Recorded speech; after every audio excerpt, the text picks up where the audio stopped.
sommaire de ce 19h30, c'est à coup de manifestations de population interposées que le maire de la commune de Bama et le chef coutumier central s'opposent sur un sujet de lotissement. Hier, une marche de soutien au chef coutumier et contre l'opération de lotissement a été dispersée vigoureusement par la police, occasionnant plusieurs blessés. Les explications et toutes les images dans ce journal. Les plaintes se multiplient depuis plusieurs semaines sur les réseaux sociaux, des factures d'eau qui augmentent de manière vertigineuse, sans aucune logique et sans explication. Nous nous sommes intéressés à la situation. Vous entendrez des victimes, mais aussi les explications de l'Office national de l'eau et de l'assainissement, ONEA. C'est le grand format de ce journal. Et puis, grand coup de filet de la cellule criminelle de la section de recherche de la gendarmerie de Ouagadougou. Elle a mis hors d'état de nuire 13 présumés faussaires spécialisés dans le faux et usage de faux. Vous découvrirez leur mode d'opération. Voilà pour les titres. Et je vous propose, pour débuter ce journal, de nous rendre dans la commune de Bama. Bama, désormais divisée entre deux camps au sujet d'un projet de lotissement. Il y a d'un côté le conseil municipal initiateur de l'opération et de l'autre, le chef coutumier central de Bama, opposé au processus, soutenu, dit-il en cela, par une vingtaine de chefs des villages. Et au milieu de ces deux partis, il y a la population, elle aussi partagée. Il y a eu déjà une marche de soutien au maire, c'était la semaine dernière. Eh bien, la réponse de l'autre camp ne s'est pas fait attendre. Hier, c'est une autre marche de soutien, cette fois-ci au chef coutumier central qui s'est déroulée dans une ambiance surchauffée. Une ambiance surchauffée car la manifestation a été vigoureusement dispersée par la police à coups de gaz lacrymogène.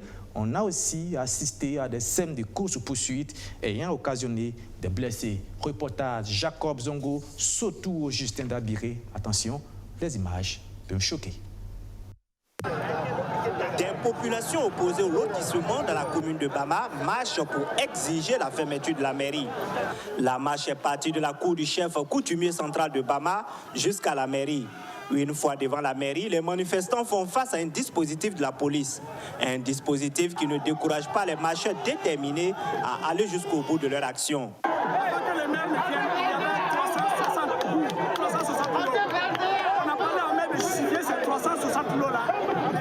Justifier ça. Et en plus de cela, il se lève maintenant sans le consentement de la population. Il veut faire le lotissement. La population a dit non au lotissement. Et puis il a insulté, il a parlé au chef de canton et au chef de village. Donc ils ont décidé que le conseil et le maire, que leur session est finie. La mairie doit être fermée jusqu'à nouvel ordre. La police veille au grain et entame un dialogue avec les manifestants en vue de les dissuader, même peine perdue. Les forces de sécurité finissent par charger et disperser les manifestants à coups de gaz lacrymogène et de matraque.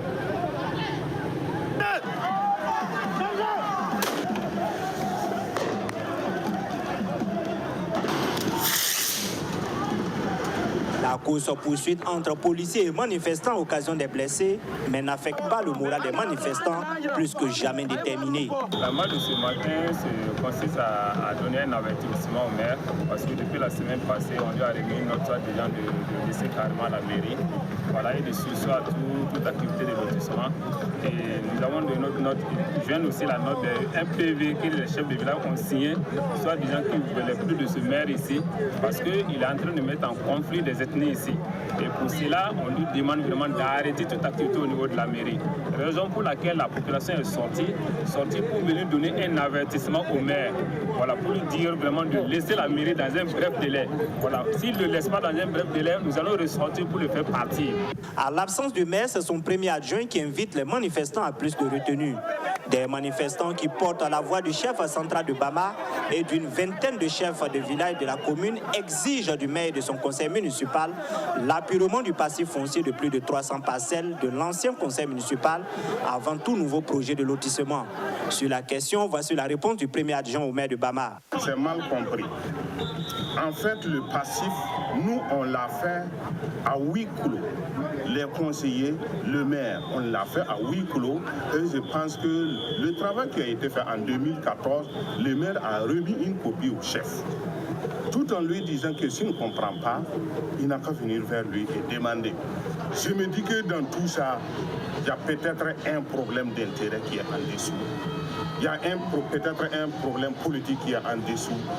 Mais je demande au chef, qui est un ami, je me dis que l'accent qu'il a pris présentement, je sais que ça ne vient pas de lui-même.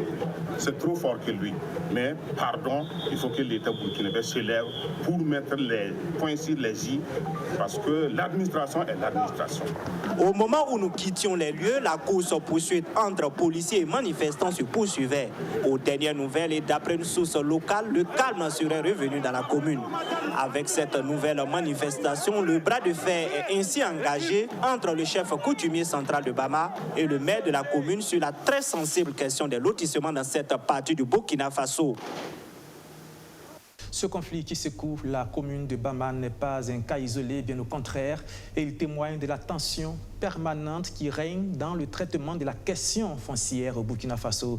La Direction générale de l'urbanisme, de la viabilisation et de la topographie en a pleinement conscience. D'ailleurs, elle a évoqué le sujet au cours d'une conférence de presse ce mardi. Apurement du passif et politique de restructuration des quartiers non lotis était au centre des échanges. Rémi Lambert-Nébier. Absence de voirie, d'infrastructures d'assainissement ou socio-sanitaires. Les zones non loties de la capitale burkinabé et de certaines villes du pays sont aux antipodes des règles d'urbanisation. La restructuration annoncée de ces quartiers à habitat spontané dans 14 villes du pays suscite des interrogations sur les aménagements à y opérer. Mais la Direction générale de l'urbanisme, de la viabilisation et de la topographie dit disposer d'une stratégie appropriée.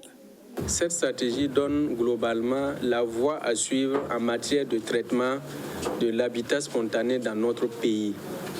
Ce document a été suivi d'un programme de restructuration qui donne des précisions en termes d'intervention. Et dedans, nous avons déjà entamé les concertations, on l'a dit, mais au-delà des concertations là, il faut dire et reconnaître que c'est un programme assez ambitieux. Parce qu'on a l'intention d'aller jusqu'à bitumer les voies principales dans ces zones à restructurer, mettre les réseaux d'assainissement pluvial, mettre l'éclairage public, construire des équipements, ainsi de suite. Les quartiers Sissin, Awaga et Djulasoba à Bobo-Djulasso seraient des quartiers non lotis restructurés.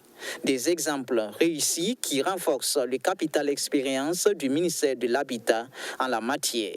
L'initiative de la restructuration des zones non loties devrait être portée soit par l'État, soit par les communes concernées elles-mêmes. Mais à quand le début de ces opérations? Le dossier de Samba est très avancé et sans doute que si nous arrivons à débuter à Samba, on va capitaliser et ça permettra justement soit de donner le courage aux autres d'engager, soit après s'être assuré que le processus est suffisamment maîtrisé et qu'il y a l'adhésion, une généralisation pourrait se faire. Une enquête foncière devrait précéder les opérations de restructuration afin d'attribuer les parcelles aux véritables résidents. Nous avons commandité des images satellitaires et on avait donné cette information aussi sur le terrain. Les images datent de mars 2018. Donc mars 2018, c'est cette situation-là qui prévaut. Donc nous allons faire l'enquête foncière et nous allons superposer aux images que nous avons acquises pour cette opération-là. Et ce qui ne figure pas sur l'image-là, ça veut dire que c'est postérieur. Je rappelle, la restructuration prévoit des tailles de 150 mètres carrés. La crise foncière au Burkina Faso, c'est aussi un lourd passif à épurer. Les investigations du comité interministériel ad hoc mis en place ont permis la levée des suspensions des lotissements dans plusieurs villes du pays en octobre 2018, sauf dans les villes de Ouagadougou et de Bobo-Dioulasso. Dans ces deux villes, des goulots d'étranglement subsisteraient. Le maire met en place la commission d'attribution des parcelles et les travaux de la commission d'attribution des parcelles sont sanctionnés par un PV. Et c'est le PV qui dit qu'un tel est attributaire. Tous ces documents, aussi bien à Ouaga et à Bobo, nous ne les avons pas obtenus. Néanmoins, nous avons fait des propositions par rapport à ce que nous avons et nous avons transmis. Donc le rapport de 2019 a été transmis à la commission interministérielle ad hoc chargée de l'apurement du passif. Et nous attendons la validation ou des orientations, etc. Selon la Direction générale de l'urbanisme, les lotissements de 36 localités seraient en souffrance de nos jours, dont 17 dus à des conflits avec les populations et 19 à la situation sécuritaire. Tout autre chose, et vous êtes sans doute nombreux à avoir constaté des anomalies sur vos factures d'eau depuis 2 ou 3 mois, des factures qui ont subitement bondi, parfois passant du simple au X. On pourrait même utiliser pour certaines factures le terme de croissance exponentielle. Eh bien, nous avons rencontré des victimes de cette situation, mais nous avons aussi poser la question aux responsables de l'ONEA pour chercher à comprendre. C'est le grand format de ce journal. Il est signé Majid Bakoua. Pour sa facture d'eau du mois de mai, M. Bikenga est facturé à 77 492 francs CFA contre 7 672 francs CFA pour le mois de février, soit près de 10 fois plus. Comme lui, ils sont nombreux ces clients de l'Office national de l'eau et de l'assainissement à Ouagadougou comme à Bobo du Lasso, qui ont ressenti une énorme hausse de leur facture par rapport à leur consommation habituelle. Toute chose qu'ils n'arrivent pas à comprendre ni à expliquer. Je paie 7 500 ou 8 000 comme ça. Voilà, que moi je paye. Aujourd'hui, moi j'ai eu 77 000. Voilà les factures. Je suis venue à mois d'avril. J'ai payé 5 600. Le mois de mai, on me dit, je suis venue ici pour payer. Ils m'ont dit que je paye 500 francs. J'ai payé. Ils m'ont dit que parce que, compte tenu de la remise, que je dois payer comme ça. Le mois passé, je suis venue pour payer. Ils m'ont dit que je ne paie rien. Et on vient me présenter des factures de 23 000 et quelques. Je ne consomme même pas. Ma facture ne dépasse même pas. Maximum, c'est 6 000. 4 000, 6 000. On me présente des factures de 23 000. Comment ça?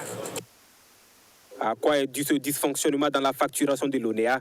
Selon ses premiers responsables, les agents en charge de relever les index n'ont pas effectué une sortie terrain dans la période du pic de la Covid-19 à cause des mesures barrières prises au sein de l'ONEA. Ce retard mis pour relever les index a occasionné la montée de certains abonnés dans les tranches élevées, selon le secrétaire général de l'ONEA. Habituellement, la facture que vous recevez, c'est une facture qui est basée sur une consommation de 30 jours le mois. Alors, malheureusement, avec ces retards que nous avons accusés dans les sorties, nous avons accusé de gros retards chez certains abonnés. Il y a certains abonnés qui ont été facturés sur la base de 45 voire 50 jours. Vous connaissez bien notre système de tarification. C'est un système de tarification progressif. C'est-à-dire plus vous consommez, plus le volume consommé est élevé, plus le coût unitaire du mètre cube est élevé.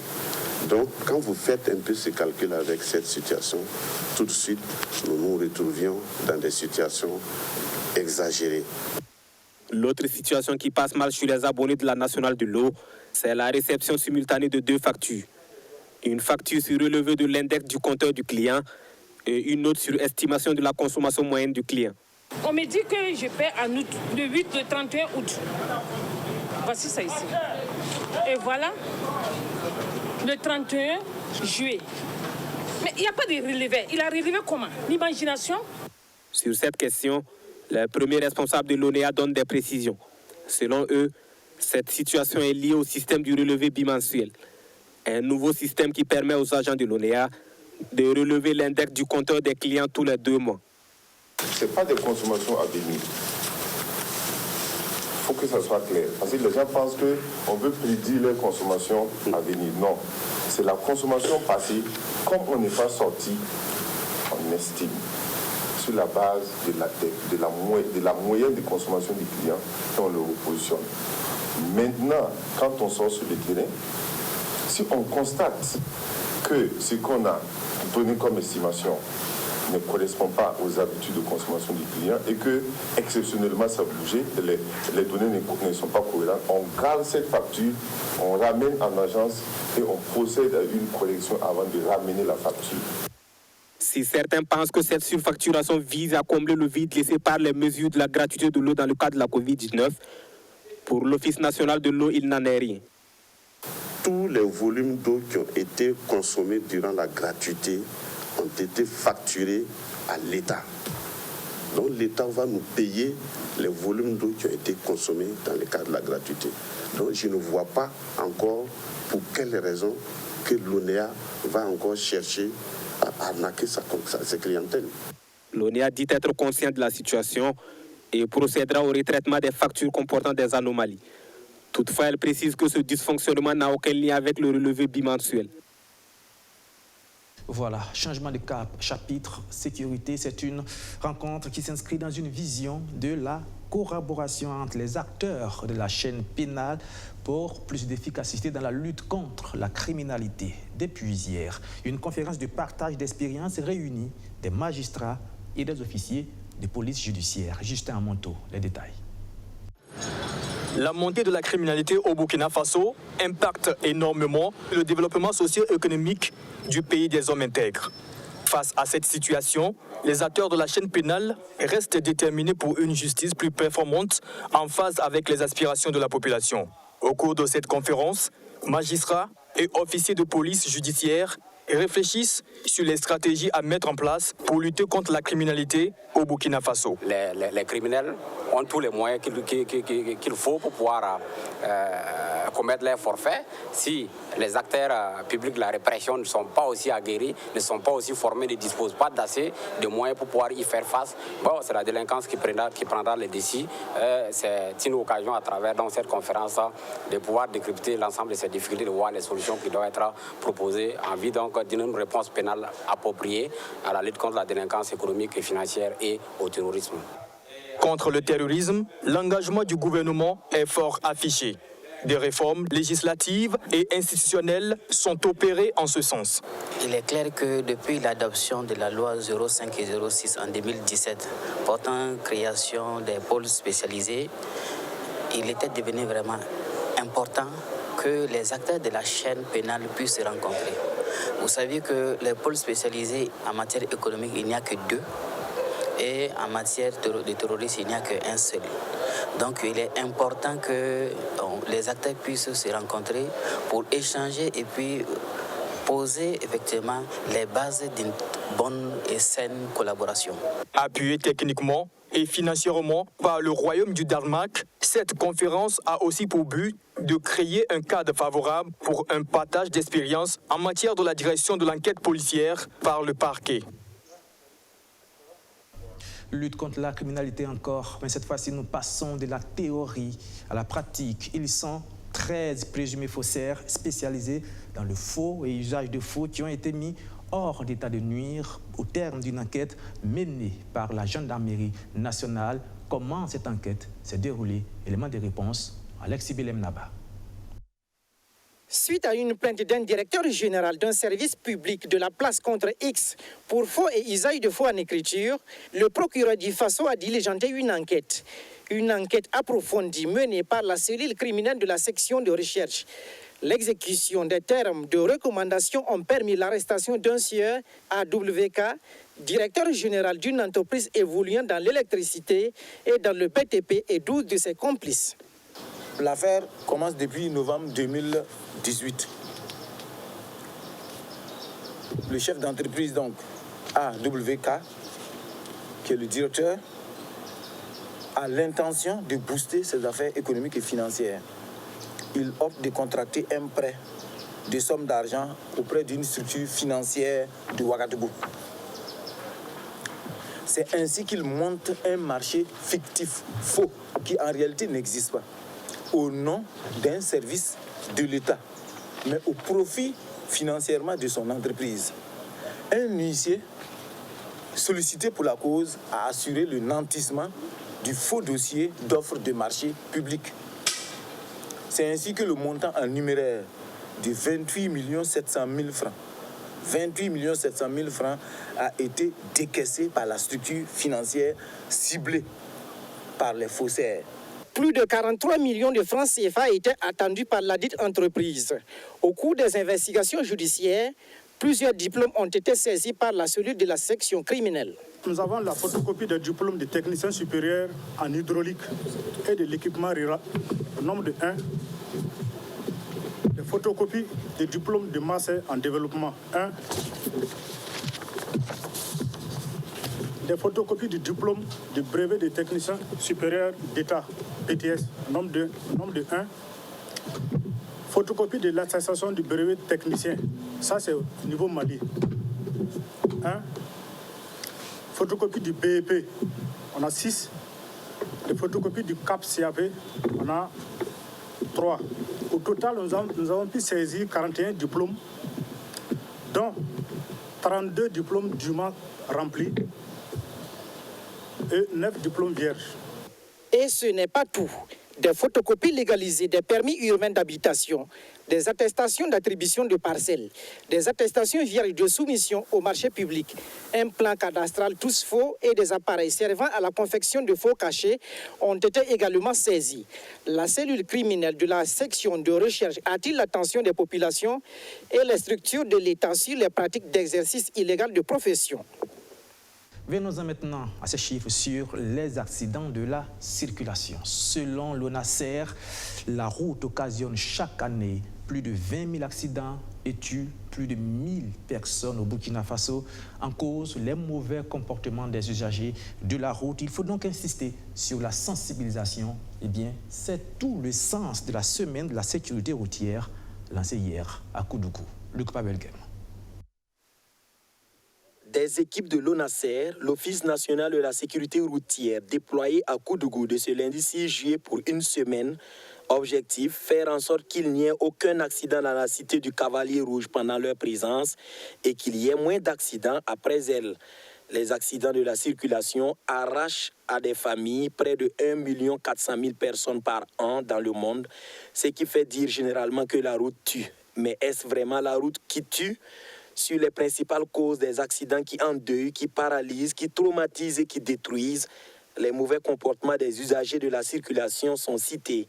La non-maîtrise du code de la route, les excès de vitesse, les conduites en état d'ivresse, l'usage du téléphone en circulation sont des comportements qui conduisent à des accidents aux conséquences désastreuses. La Semaine nationale de la sécurité routière rappelle à tous la nécessité d'avoir un comportement responsable sur nos routes. Pour dire qu'au Burkina Faso, nous enregistrons chaque année plus de 20 000 cas d'accidents et plus de 1000 tués sur les routes et les blessés, on en dénombre plus de 15 000. C'est donc dire que nous sommes en face d'une crise de la sécurité routière.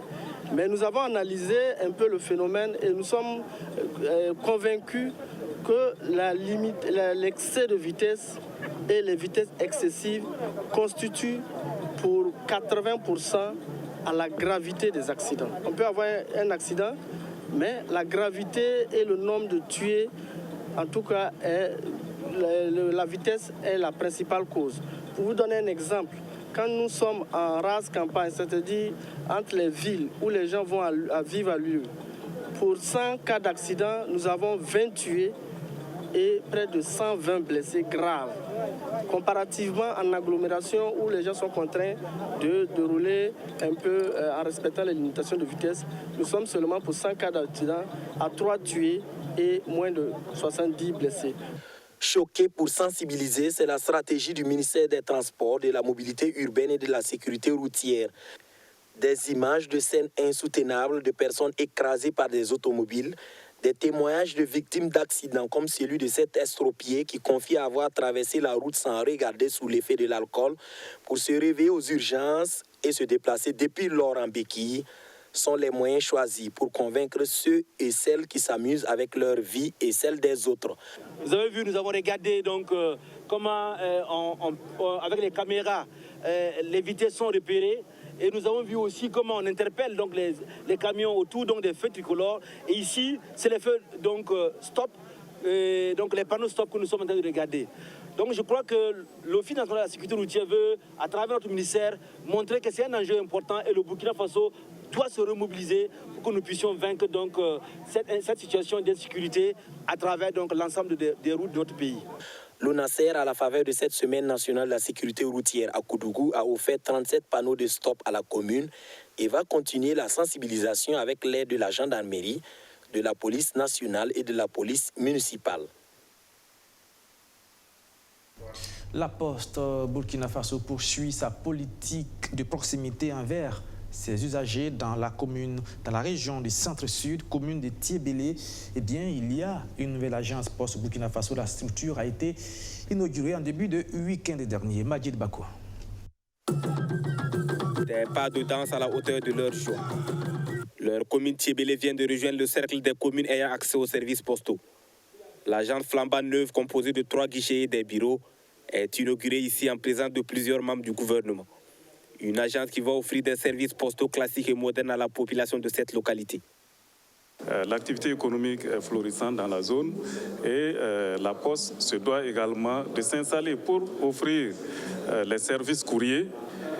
Mais la Poste, c'est également des services financiers, les comptes d'épargne, les comptes chèques postaux et plusieurs autres produits numériques qu'on est en train de développer actuellement qui peuvent donc bénéficier aux populations locales et au développement de l'ensemble de la commune et de la région. Cette nouvelle agence, de par son e-commerce, devra contribuer à mieux développer les échanges commerciaux entre la commune et le Ghana. Elle va également rapprocher la Poste des habitants qui étaient obligés de parcourir 30 km pour avoir accès aux services postaux. Quand vous mettez le pied à Tiébélé, vous avez vu que le climat n'est pas celui de Ouagadougou. Il y a que nous avions déjà, on a une zone très bien arrosée et qui est également une zone de culture, une zone d'élevage, une zone de pastorale.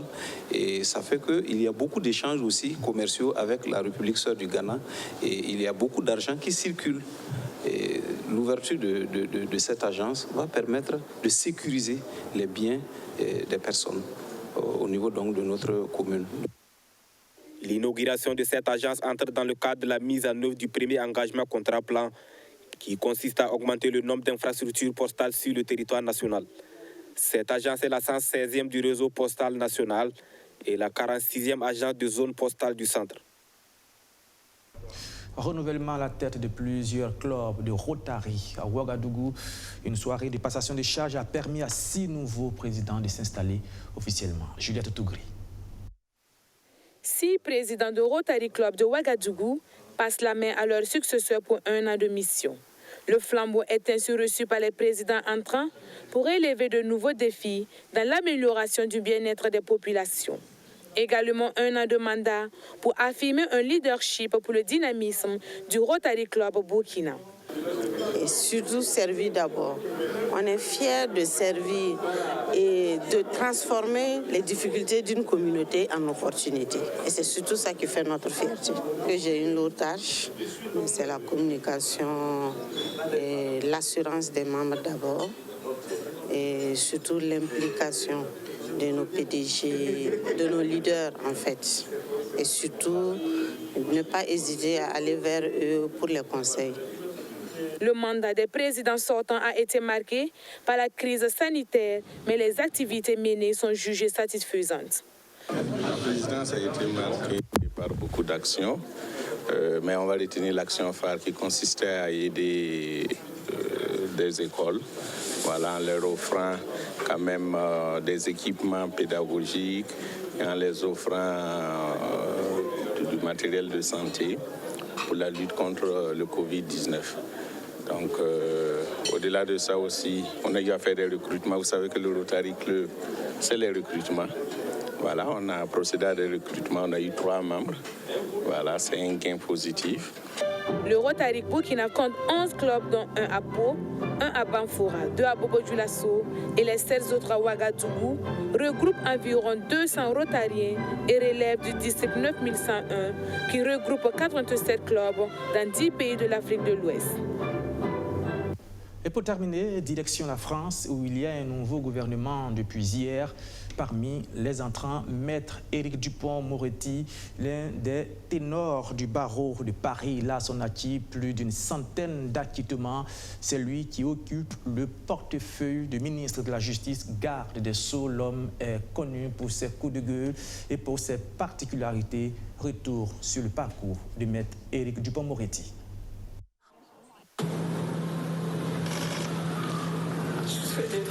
Je vous souhaite d'être heureux. C'est des larmes dans la voix que Nicole Belloubet a donné les clés du ministère de la Justice à Éric Dupond-Moretti. Si la garde des Sceaux sortante a été longuement applaudie par son équipe, L'arrivée de l'avocat sera-t-elle autant saluée? La star du barreau s'est déjà mise à dos les magistrats avant même sa prise de fonction. Les juges voient dans sa nomination une déclaration de guerre. Éric Dupond-Moretti est considéré par eux comme une personnalité clivante qui les méprise. Il leur a répondu pour les rassurer dès son intronisation. Je ne fais de guerre à personne. Je veux avec vous garder le meilleur et changer le pire. J'entends bien sûr, dans le dialogue et la concertation, faire évoluer la magistrature dans le sens d'une plus grande ouverture sur la société et remettre à plat l'ordonnance de 58. Je veux avancer sur un projet qui me tient à cœur, l'indépendance de la justice. L'homme est surnommé Acquittator. Éric Dupond-Moretti est connu pour sa grande gueule, sa virulence contre les magistrats. C'est l'avocat aux 120 acquittements et même plus. Son nom apparaît dans de nombreux grands procès de ces dernières années. Il a été l'avocat de Patrick Balkany, de Jérôme Cahuzac. Il a réussi à faire acquitter Roselyne Godard, la boulangère d'Outreau, Jacques Viguier, cet universitaire accusé du meurtre de sa femme, ou Jean Castella, accusé d'avoir commandité l'assassinat en Corse du préfet Irignac. En 2017, c'est sa défense du frère de Mohamed Merah, Abdelkader, qui lui a valu des menaces. Le procès le plus difficile de sa carrière, dit-il. Pas de déclaration, mais un tout petit mot. Éric Dupond-Moretti est aussi critiqué pour ses positions contre le mouvement MeToo. C'est un fervent défenseur de la présomption d'innocence face à certaines femmes qu'il n'hésite pas à traiter, je cite, de folasses qui racontent des conneries. Ce régime. Éric Dupond-Moretti entame une nouvelle carrière dans un domaine inconnu. Il avait jusque-là toujours été classé à gauche. Il y a 6 mois, il participait au mouvement historique de grève des avocats contre la réforme des retraites, cher à Emmanuel Macron. C'est la première fois depuis Robert Badinter qu'un avocat du judiciaire est nommé garde des Sceaux. Reste à savoir si, comme ce dernier, le nom de ce personnage controversé sera gravé pour la postérité au fronton de la justice française. Voilà, et c'est la fin de ce journal. Merci de l'avoir suivi. Restez sur BFM tout à l'heure, le journal en Morée avec Éric Soudré. Demain, 13h, Mamounata Kaboré. Et puis, 19h30, je serai là pour une autre session de l'actualité. Merci de votre fidélité.